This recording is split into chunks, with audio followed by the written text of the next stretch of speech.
All right, let's begin. So, welcome to the They Dug Too Deep Dev Play.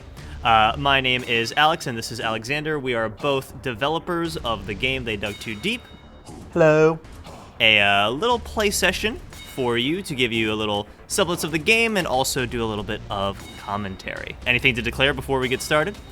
Yeah, just to reiterate, They Dug Too Deep is a dwarf-themed roguelike, currently expected to be released middle of February 2024, and I think we'll start off this dev play with showing off this new tutorial that we put together, because the old one was having a little problems in playtesting. Right. So yeah, let's go ahead and have a look at that. So yeah, the aim for the design of this tutorial is to get you familiar with all of the basic concepts of the game. We've got tooltips here to kind of give you an idea of the basic controls, have a little space for you to try them out, a basic playground, and then essentially little segments that kind of require something out of the player, to get them a little bit more understanding of each specific mechanic. So for example, we have the skeleton key available as an item drop there recently, and that is going to allow you to open the chest, and in doing so actually allows you the path forward, so you can't proceed until that happens. So each one of these segments will have something a little bit similar. Here, we're going to be priming some dynamite to grab, light the fuse, and then throw at these rocks here, little barrier, and then from there on we can continue proceeding forward. So again, each of these elements just trying to give you a little bit of familiarity with what the game expects of you, and that way you'll be all prepared and good to go when the actual fighting starts. So as you can see, we have a little section there. Oh, there's some poor example goblins that got caught in the blast. Preempting actually having to fight them, but just blowing them up with dynamite. If it works. And so here we have the winch, which is what we need in order to proceed into the next level. We approach the pit, deploy the winch, and we wait for the chain to go down. Usually during this segment, a bunch of enemies will swarm you. However, this is the tutorial, so we have a little bit of space. But now the real thing begins. So we are armed with nothing but a pickaxe and the crystal shotgun, and we need to make our way and start digging deep, as the game's name implies. Do you have any particular strategy that you're going to be approaching this one with? I am going to mine a bunch of treasure and use it to buy weapons next level. Gotcha. Pretty, fair approach. Pretty standard stuff. This is a roguelike, so there's no guarantees with each run. There's a lot of things that can go differently, a lot of options that you have, a lot of choices to make. So there's, we don't really know exactly where we're going to be headed with this one. But do we have a particular, a little bit of poisoning there. You can see the HUD changes and the visual effects. Stupid venomous spider. Lost an ale barrel worth of health there. You have to be a little bit more careful. But do you have a particular goal for this this playthrough? Any milestone that we're going to try and hit? I'm going to see if I can speedrun getting to the second boss here. This could be on level 6, and we're on level 1 right now. Gotcha. All right, that's a good metric to know.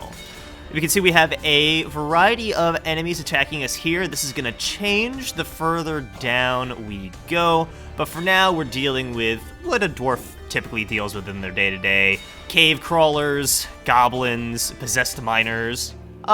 Again, your typical fare. And it seems like we're getting through, no problem.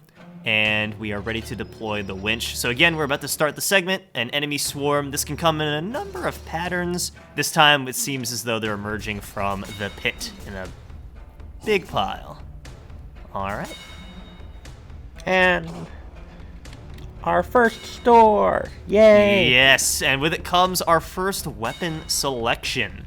So we've got 4 very different, interesting playstyles basically to choose from that is going to influence how we play going forward. What are you leaning towards? Well, I am always a fan of the nitroglycerin launcher. I know some people swear by the drill launcher, or we have one playtester who's very fond of the spell claw, which helps you like mine and dig through stuff much faster. But I like the AoE provided by the nitro launcher, so that All is right. what I'm gonna go with. Excellent choice. Yeah, and then we have an option to use our treasure in any means that we would like. We've got a lot of options inside the store. I see you opted for some increased max health, a hefty price. But yes, Always going for the max health, and I'm gonna refuel the lamp and just heal up, get some dynamite to carry around. And while I have it, I'm gonna buy this so that if I have trouble finding the exit on any levels, I can drop some of that and home in on wherever the exit is. Yeah, there you go. Luck favors the prepared. Excellent. Yeah. I think that we are shopped out and ready to descend. Is that right? We are, although looking at this, I am reminded there is one sort of major change since the last time we did a dev play, which is about scrolls and how they no longer just show up in stores by default. If you want to that is correct. Go into that into a little more detail while I run around this level. So in our original design, we had scrolls, as you would probably expect them in a lot of games, one-time use items that would basically cast a spell of a particular type of effect. And this could range from creating a wall of stone to firing lightning out in every single direction to strike your foes. And while each individually was pretty interesting, I think that either the communication of the scrolls being in the store and their price tag, or just the fact that they were a temporary single-use item, maybe dissuaded people from using them. Either way, they were extremely unpopular, and so we wanted to approach that design problem, figure out a way to bring them back into the forefront, make them in a stronger use case. So instead, we've actually designed a weapon around that playstyle. So if you obtain the scroll case, then scrolls become available to you, and you collect them inside that case, and then you basically have a interesting playstyle of engaging in the scrolls in a more intensive and focused method. Any notes you wanted to add about that? Nope, I think that pretty much covers it. It's just sort of trying to give players a more choice in terms of, do they want to have a more, damage dealing weapon or something with more versatility that you get from the scrolls. Right, exactly. There you go. Sort of a design goal that we've tried to keep in mind throughout designing this, of giving players choices in how they want to make their build. At least within the options that they are presented, given the random generation of levels and such. It's roguelikes. I think that a lot of the importance in their design is a mix between the agency of your choices on top of the adaptations you make to match the challenges. So that's always where the enjoyment comes from. Was that an enemy, or was that your own dynamite? I think I walked into some acid. Oh dear, that'll do it. But we have descended again, and now our reward is a list of 4 different runes. And so we can now start to engage in the rune system after our shopping. Are you considering maybe some health purchases now that you're a little bit low? Yeah. We'll heal. I don't have any. I suppose it's better to play it safe. But yes, with that, we have obtained 4 runes, each one with a unique effect as well as aspect. So we have 2 systems that are basically operating there. So we have, as you can see, a bunch of rune slots that we can equip to our dwarf and scribe on them onto the skin like tattoos. And once they're on, then we reap the benefits of their aspects. So for example, if we had, say, a death rune, then we could apply that, and if we collect 2 death runes, then we get immunity to gunpowder keg explosions, just like that. You can see that light up in the right side there. So the selection of runes that you have equipped is very interesting, and you can get a lot of different styles of play and benefits based off of that. But that's not all, because on top of that, we have a resource called mana. That's that kind of blue glowing color that you see in the veins of the dwarf that just turned orange, because when we activate a rune, we're basically consuming some of that mana in order to have it active and ready for the next run.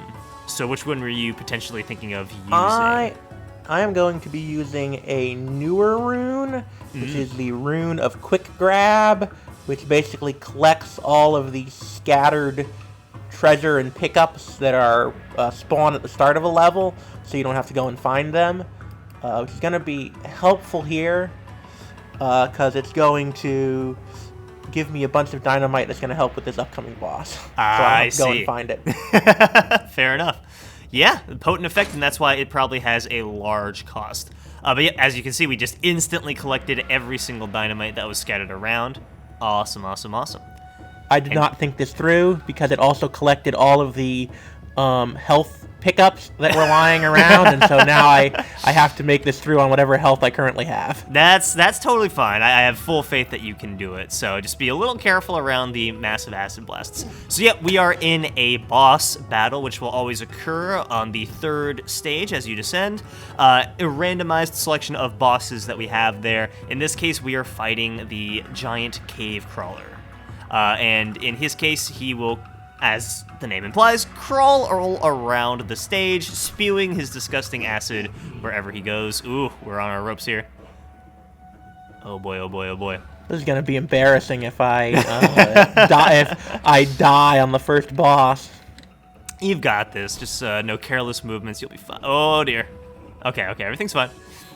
But yes, the cave crawler has some unique properties, and will also just unleash a barrage of acid. We want to be careful not to split up his body, or else we may be dealing with multiple enemies after that, because he will split his body and then have multiple heads go off, careen about, and do their own thing. So it's very, very prudent to blow him up in one. But there Fortunately, dynamite doesn't divide him into smaller pieces. Yes, when in doubt, dynamite it out. There we go. So, with the boss's defeat, we now are at our next weapon selection. What are you gravitating to this time? I don't know. None of these are weapons that I'm particularly fond of.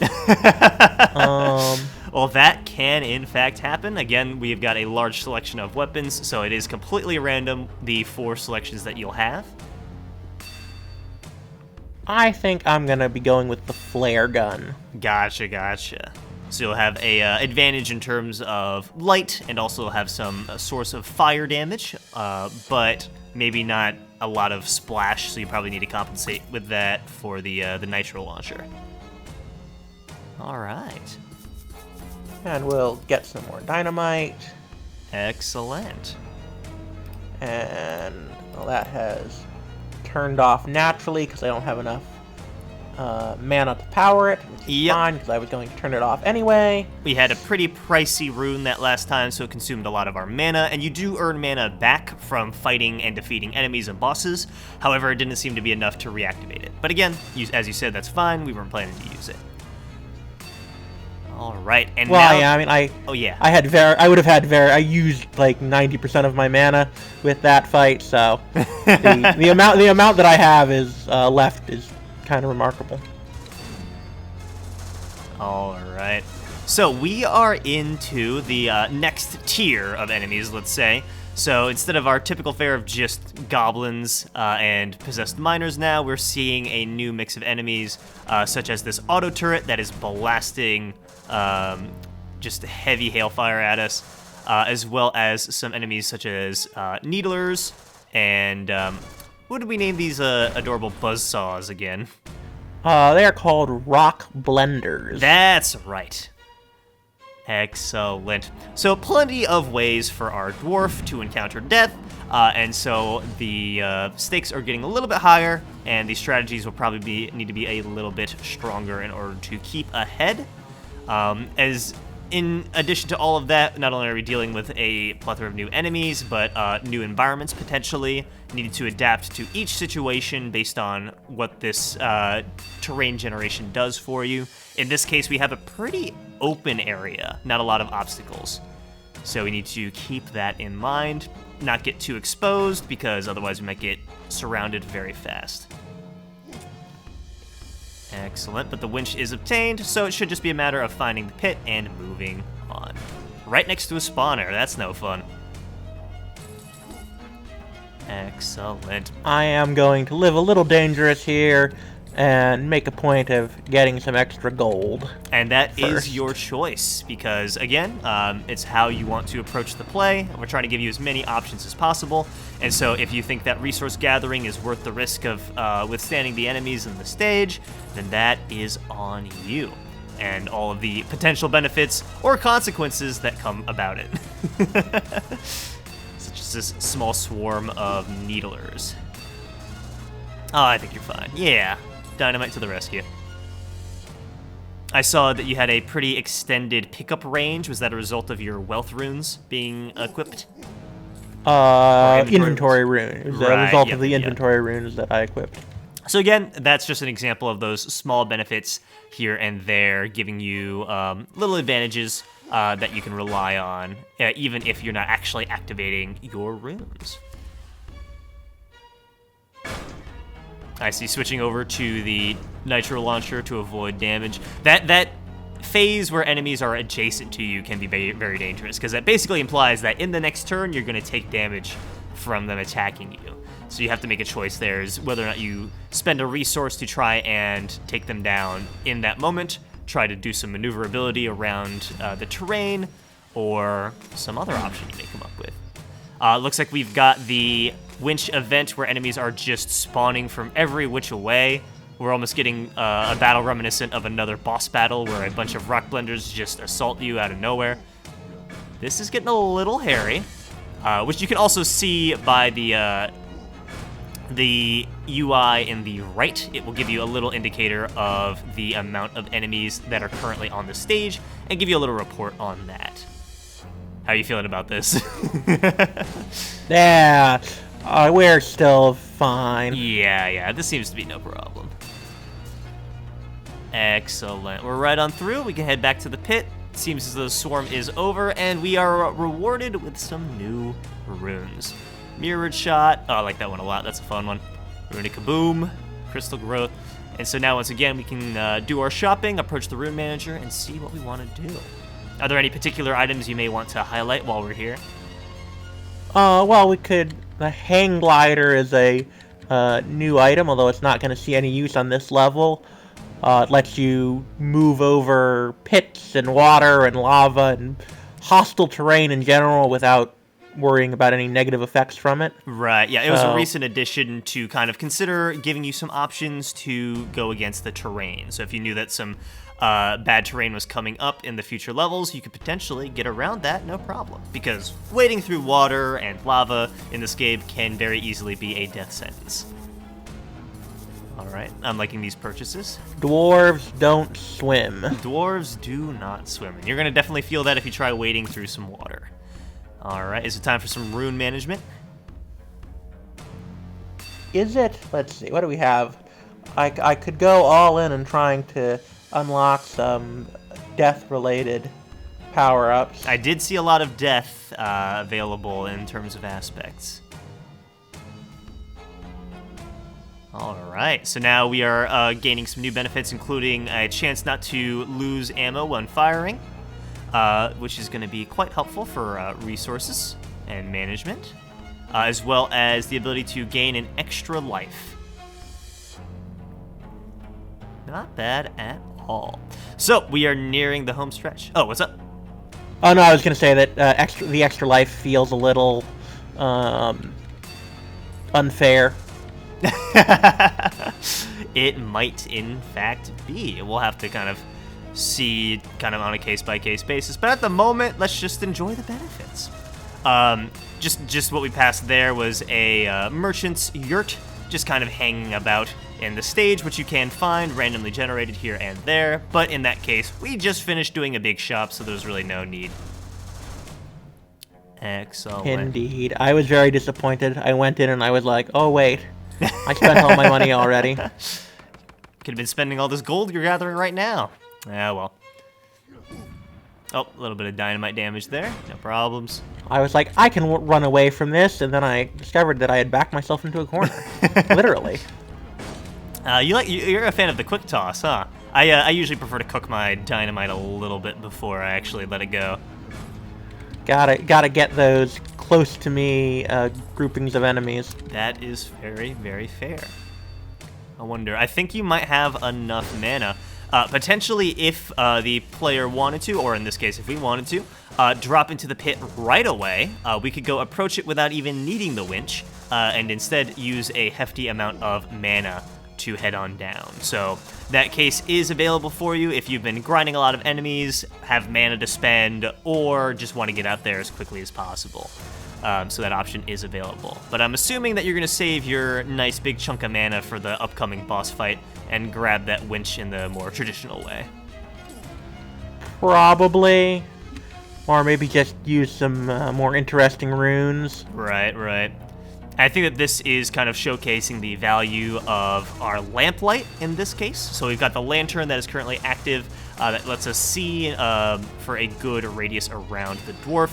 If that was off, then we would be working a lot more close to darkness, and that would make it much more difficult to understand our surroundings. Getting a little hairy here. Looks like we're going for the nitro launcher kind of quick shot in every direction. Zooming in, I see, to get the more details. When you're kind of getting into these dangerous situations, it's usually helpful to make more specific decisions, read the situation each time, maybe look in more detail, so I totally understand that, because we have a mess of needlers and rock blenders coming at you, and our health is only going down. This could be it. Oh my goodness. Yeah, one of the tough things about those... Oh. Yep, that's it. Tough thing about the rock blenders is not knowing exactly the direction that they're going to be heading. Very, very tough to work with. Usually it's whatever direction manages to be worse for me. Whatever makes the dwarves' life just the worst. But there we have it. Not quite the goal, but very, very close. Only a couple tiles away from the pit that would bring us into the next section. But I would say not a bad showing at all. Still a good playthrough. How do you feel about it? Not good. Embarrassed. I feel a failure. What kind of game dev am I? Yeah, the requirements of a dev is to be good at making games, not playing them necessarily. So I saw no problems with that. That would be an atypical run for me. You probably would even do better than I would have done. But I mean, at the very least, we got to show a nice big chunk of gameplay and hopefully get some people excited about our game. Again, upcoming in February. Yes, February. Within February. Yeah, again, dwarf-themed, roguelike, many different elements to explore. New improvements still coming through. We're working very hard on it. Do you have any notes to leave the people? Forgive me, dwarven ancestors, for I have besmirched your honor. Please forgive us, ancestors. But yeah, thank you for sticking around. If you have, again, I'm Alex, co-dev for They Dug Too Deep. This is Alexander, primary dev for They Dug Too Deep. And again, thank you for watching. We will see you for the next dev play. Check out our demo. It's available now. It is, in fact, available now. All right. Goodbye, all. Goodbye.